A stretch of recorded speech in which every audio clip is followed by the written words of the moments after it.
Hi, welcome to the Bible study for curious minds on Genesis chapter 2. Today, we are going to look at God oriented marital relationship and also consider how a proper understanding of family can throw some light in understanding God who established family. Let us begin our study today with a reading of the Genesis passage from the New English Translation. The Lord God said, "It is not good for the man to be alone. I will make a companion for him who corresponds to him." So the Lord God caused the man to fall into a deep sleep, and while he was asleep, he took part of the man's side and closed up the place with flesh.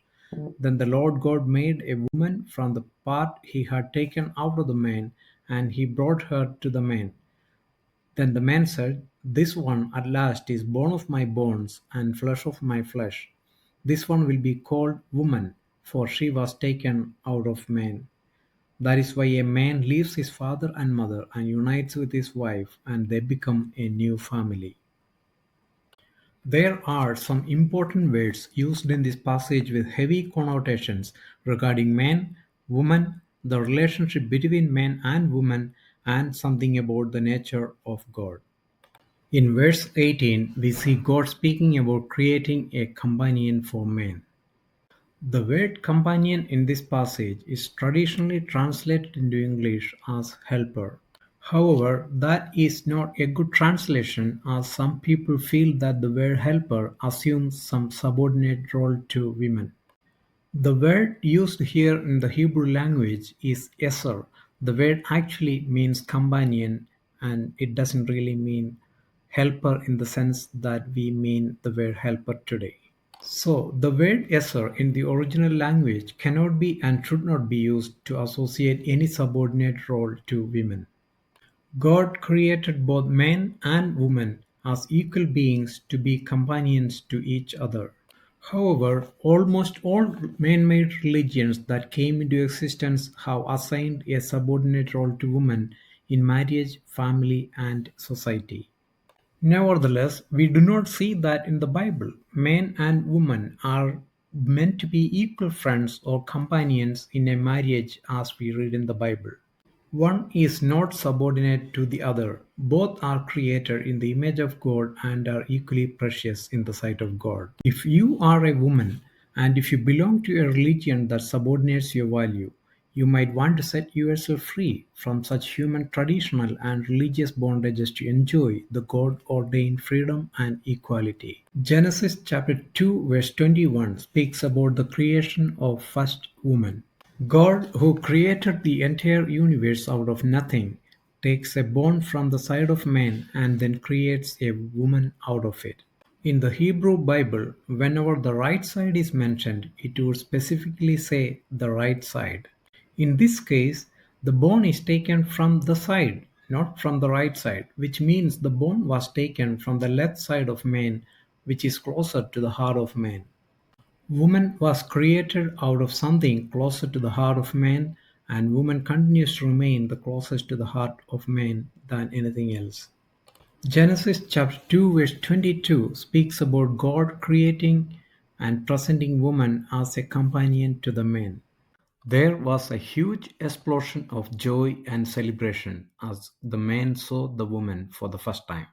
When Adam saw the first woman, he burst into joy and he instantly composed a song and sung it then and there. Adam was the first one to write a song in human history, the first one to sing it, and the first song was in praise of none other than the woman. The first song by Adam about the woman is written in poetical style so that we do not miss the poetic beauty of the passage. Adam sang, "This one is bone of my bones and flesh of my flesh. This one will be called woman, for she was taken out of man." The Hebrew word for man is ish. Woman is called Isha. Adam used a word that sounded very similar to his own name. Ish and Isha were made for each other. Adam recognized the woman as someone of his own kind and not as a subordinate being. Verse 24 speaks about the union of man and the establishment of the first family. In God's plan and the natural order, A marriage is supposed to be between a man and a woman. The union of marriage between two persons also reveals something mysterious about the nature of God. Verse 24 says, "That is why a man leaves his father and mother and unites with his wife, and they become one family." The Hebrew word used for two flesh becoming one in this passage is echad.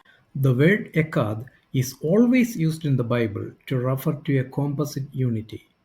On the other hand, the word echad is never used in the Bible to refer to mathematical singularity. In the context of marriage, we see that two persons become one family without ceasing to be two different persons. In Deuteronomy chapter 6 verse 4, we read the fundamental belief of the Jewish faith like this: "The Lord our God is one." Interestingly, the word used for one in Deuteronomy chapter 6 verse 4 is the same word that is used for one in Genesis chapter 2 to refer to the union of two persons in a family consisting of multiple persons. In that sense, the union of one family with multiple persons on the earth in some way resembles the triunity of one God in whom there are three persons. If a man and a woman, as equal beings and distinct persons, could become one without ceasing to be different in their personalities, such a relationship could be possible in God also. Christians believe that God is one, in whom there are three distinct persons that are equal, eternal, and have the same nature. That makes it possible for God to be a loving and relational being eternally.